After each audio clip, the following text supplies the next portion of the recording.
வணக்கம் நண்பர்களே. நாம் இன்னைக்கு இந்த வீடியோவில் என்ன ஒரு முக்கியமான தகவலை பற்றி தெரிஞ்சுக்க போகிறோம் அப்படின்னு சொல்லிட்டு பார்த்தீங்கன்னா, இன்னைக்கு சிடபிள்யூசி சீசன் 7 வந்து எவ்வளோ ஒரு பெரிய இஷ்யூவில் இருக்குது அப்படிங்கிறது நமக்கு நல்லாவே தெரியும். அது மட்டும் இல்லாமல் வாக்கப்பா ஆனந்த், புகழ், அது மட்டும் இல்லாமல் கானா வினோத், திவாகர் அப்படின்னு சொல்லிட்டு இவங்க 4 பேருக்கும் நடுவில் நடக்கிற இந்த சண்டை அப்படிங்கிறது இன்னைக்கு போலீஸ் ஸ்டேஷன் வரைக்கும் போயிருக்கு. அது மட்டும் இல்லாமல் திவாகர் வந்து கம்ப்ளைண்ட் மேலே கம்ப்ளைண்ட்டாக கொடுத்துட்ருக்கிறது மட்டும் இல்லாமல் தனக்கு கொலை மிரட்டல் விடுறாங்க, அது மட்டும் இல்லாமல் த்ரெட்டன் பண்ணுற மாதிரி பேசுகிறாங்க அப்படின்னு சொல்லிட்டு நிறைய விஷயங்களை சொல்லிக்கிட்டு வராரு. அது மட்டும் இல்லாமல் இந்த சைடு வந்து ஒரு பக்கம் மாக்காப்பா ஆனந்த், புகழ் வந்து மீடியாவுக்கு வந்து என்ன சொல்லியிருக்காங்க அப்படின்னு சொல்லிட்டு பார்த்தீங்கன்னா, இந்த மாதிரி பர்சனெல்லாம் தயவுசெய்து ஹைப் ஏற்றி விடாதீங்க அப்படின்னு சொல்லிட்டு, அது மட்டும் இல்லாமல் இன்னைக்கு சித்திரை 1 ஆனால் நான் எங்கே இருக்கேன் வந்து பாருங்கள் அப்படிங்கிற மாதிரி நிறைய வருத்தமாக நிறைய விஷயங்களை பேசியிருந்தார்.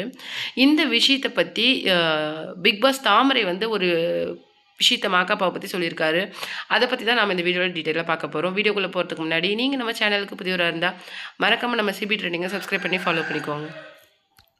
பிக் பாஸ் தாமரை வந்து என்ன சொல்லியிருந்தாங்க அப்படின்னு சொல்லிட்டு கேட்டிங்கன்னா, எனக்கு தெரிஞ்சு மாக்காப்பா வந்து ரொம்ப தங்கம். அதாவது மாக்காப்பாவோட கேரக்டரே எப்படின்னு சொல்லிட்டு பார்த்தீங்கன்னா, இப்போ நம்ம சும்மா வந்து ஒரு நம்ம வீட்டில் ஒரு பிரச்சனை அந்த மாதிரி நம்ம ரிலேஷன்ஷிப்பில் ஏதாவது பிரச்சனை அப்படின்னு சொல்லிட்டு அவர்கிட்ட பேசினாலே டக்குன்னு எமோஷ்னல் ஆகிற கேரக்டர் தான் மாக்காப்பா. அப்பேற்பட்ட பர்சன் வந்து இன்னைக்கு குடிக்கிறாங்க அப்படின்னு சொல்கிறது அதுவே ஃபஸ்ட்டு ஒரு பெரிய தப்பாக தான் எனக்கு தெரியுது. அது மட்டும் இல்லாமல் இன்னைக்கு எத்தனை பேர் இன்னைக்கு வந்து விஜய் டிவிலே வந்து புதுசாக என்ட்ரி கொடுக்குறாங்க. அப்படி என்ட்ரி கொடுக்குறவங்க கூட அவ்வளோ ஒரு சப்போர்ட்டிவாக இல்லை அவ்வளோ ஒரு ஃப்ரெண்ட்லியாக பழகிற அந்த விஷயம் யாருக்கு வரும்? அது மட்டும் இல்லாமல் மாக்காப்பாவும் சரி, பிரியங்காவும் சரி, தான் வந்து சீனியர் அப்படிங்கிற விஷயத்தையே உள்ளே வரவங்க கிட்ட மோஸ்ட்லி வந்து காமிச்சிக்க மாட்டாங்க. இன்னொரு முக்கியமான விஷயம் என்ன அப்படின்னு சொல்லிட்டு பார்த்தீங்கன்னா, ஃபர்ஸ்ட் ஆஃப் ஆல் வந்து இந்த ஆளை வந்து பிக் பாஸ்க்குள்ளே எனக்கு தெரிஞ்சு ஏன் போட்டாங்க அப்படின்னு சொல்லிட்டு எனக்கே தெரில. இவங்கிட்ட என்ன இருக்குது அப்படின்னு சொல்லிட்டு இவனை பிக் பாஸ்க்குள்ளே சூஸ் பண்ணாங்கன்னு ஃபஸ்ட்டு எனக்கு தெரில.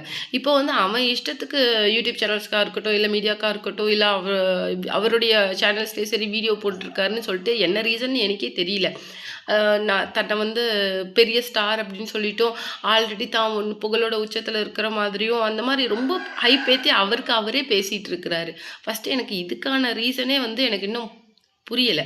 மாக்காப்பாவும் சரி, புகழும் சரி, எனக்கு தெரிஞ்சு புகழ் வந்து அவன் வந்து எவ்வளோ கஷ்டப்பட்டு ஆரம்பத்துலேருந்து இந்த இந்த இந்த பொசிஷனுக்கு வரத்துக்கு அவன் எவ்வளோ கஷ்டப்பட்டான் அப்படிங்கிறது அந்த விஜய் டிவியில் இருக்க எல்லாருக்குமே தெரியும். ஏன்னா எவ்வளோ லேடி கெட்டப் போட்டு எவ்வளோ கஷ்டப்பட்டு இன்றைக்கி சிடபிள்யூசியில் அவன் இன்றைக்கி ஃபேம் ஆகி இன்றைக்கி ஒரு வெள்ளித்திரையில் அவன் இன்றைக்கி நடிக்க போகிறதுக்கு அவன் எவ்வளோ கஷ்டப்பட்டான் அப்படிங்கிறது அவ்வளோ சீக்கிரம் வந்து ரொம்ப ஜஸ்ட் லைக் தட் பேசுகிறது வந்து எவ்வளோ கஷ்டம். அது மட்டும் இல்லாமல் மாக்காப்பாவாக இருக்கட்டும், இல்லை கானா வினோத்தா இருக்கட்டும், இல்லை புகழாக இருக்கட்டும், எல்லாத்த விடவும் பொண்ணுங்க கிட்ட தப்பாக நடந்துக்கிறது அப்படிங்கிறது ரொம்ப ஃபர்ஸ்ட் ஆஃப் ஆல் ஒரு மோசமான விஷயம். அதை யாருமே என்கரேஜ் பண்ணி ஃபஸ்ட்டு பேச மாட்டாங்க. அப்படி ஒரு தப்பை நீ பண்ணிவிட்டு என்ன தைரியத்தில் நீலாம் வெளியில் பேட்டி கொடுக்குற, நீயே கம்ப்ளைண்ட் கொடுக்க போகிற அப்படின்னு சொல்கிற. சரி, உன்னை இரும்பு ராடால் 3 பேர் தாக்குனாங்க நீ சொன்னல, ரைட்டு.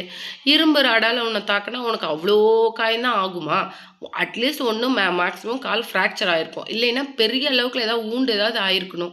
எதுவுமே ஆகலை. இவ்வளோ புண்ணை வச்சுக்கிட்டு என்னை இரும்பு ராடால் தாக்கிட்டாங்கன்னு சொல்லிட்டு பேட்டி கொடுத்து திரியிற.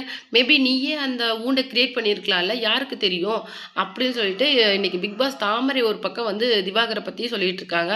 அது மட்டும் கிடையாது, என்னுடைய லைஃப்பில் வந்து நிறைய பர்சனல் இஷ்யூஸ் இருக்குது. அந்த பர்சனல் இஷ்யூஸுக்கு அதிகபட்சம் வந்து மாக்காப்பா வந்து எவ்வளோ ஹெல்ப் பண்ணியிருக்காரு. பர்சனலாக எனக்கு மாக்காப்பாவை நல்லாவே தெரியும். என்னுடைய பர்சனல் விஷயம் நிறைய அவளுக்கும் நல்லா தெரியும். அது மட்டும் இல்லாமல் நான் இன்னைக்கு வந்து ஒரு விஷயம் பண்ணுறேன் அப்படின்னு சொல்லிட்டு பார்த்தீங்கன்னா, மோஸ்ட்லி அதில் ஏதாவது ப்ராப்ளம் வருது அப்படி இப்படின்னா கூட பர்சனலாக ஹெல்ப் கேட்குறது நான் மாக்காப்பா கிட்ட தான்.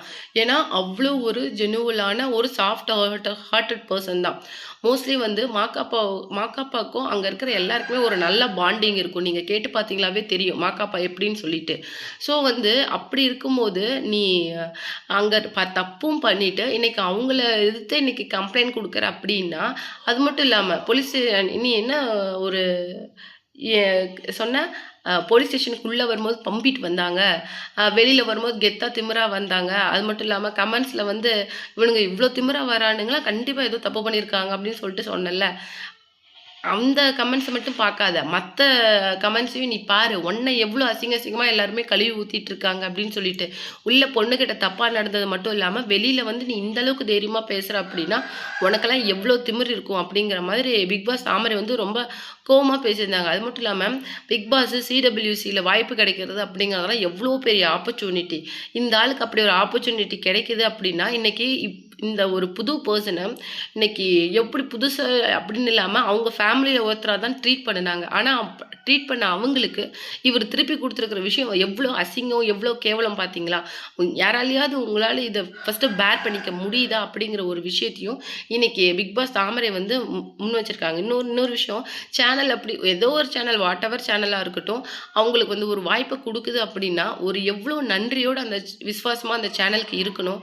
அந்த மாதிரி ஒரு நன்றி கெட்டத்தனமா அந்த ஆள் பேசிட்டு இருக்கான்னா, அவனையும் ஒரு ஆளா நெனச்சு நெறைய யூடியூப் சேனல்ஸ் இன்டர்வியூ பண்றாங்க. நெறைய பேர் கொஸ்டின் பண்றாங்க. மீடியா கொஸ்டின் பண்றத பார்த்தா எனக்கு அப்படியே என்ன சொல்றதுன்னே தெரியல. இவன்லாம் ஒரு மனுஷன் இவனுக்கு வேற ஆ இவன இவன ஒரு ஆளுன்னு நெனச்சு கொஸ்டின் கேட்குறாங்க அப்படிங்கும்போது, எனக்கு பார்க்கறதுக்கே எரிச்சலா இருக்கு அப்படின்னு சொல்லிட்டு, பிக் பாஸ் தாமரை வந்து ரீசென்ட்டா சிடபிள்யூசில நடந்த இந்த இஷ்யூ பத்தி தன்னுடைய ஒப்பீனியன வந்து சொல்லியிருக்காங்க. அது மட்டும் கிடையாது. இப்ப அவரு சொன்ன ஒரு விஷயம் எனக்கு எல்லாத்த விட என்ன பெருசு அப்படின்னு சொல்லிட்டு பார்த்தீங்கன்னா, புகழ் வந்து இன்னும் புகழுக்கே வரலையாம். ஆ அவரு வந்து தன்ன யூஸ் பண்ணி தான் இப்போ ட்ரெண்ட் ஆயிட்டு இருக்கிறாராம் அப்படின்னு சொல்லிட்டு ஏங்க சிடபிள்யூசினாலே புகழ் அப்படின்னு சொல்லிட்டு எல்லாருக்குமே தெரியும். சிடபிள்யூசியோட ஃபேன்ஸா இருக்கட்டும், அத பார்க்குறவங்களா இருக்கட்டும், அதுக்குன்னு ஒரு ரசிகர்கள் இருப்பாங்க.